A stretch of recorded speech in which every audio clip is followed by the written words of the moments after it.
That's what they made for me. And for a year and a half or so, I don't know. It was fine. Did his two-stripe going over and over again. For years, Mark dealt with the same frustrating problem. The same tooth kept popping off in his smile zone, leading to repeated dental visits and temporary repairs. We made it with the framework, which helped strengthen the pink part from cracking in half, but it didn't do anything for the tooth issue. Right. Now we're going to do something that's going to help with both. That's awesome. One of the biggest challenges with traditional dentures is that they're made from glued components. Over time, those mechanical bonds can weaken, causing teeth to loosen, or even pop off, like Mark's tooth.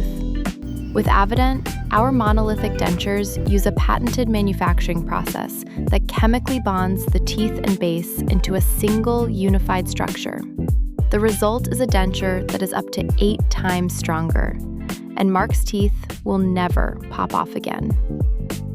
Stay tuned for part 2 as we reveal Mark's transformation and see the difference a stronger, more confident smile can make.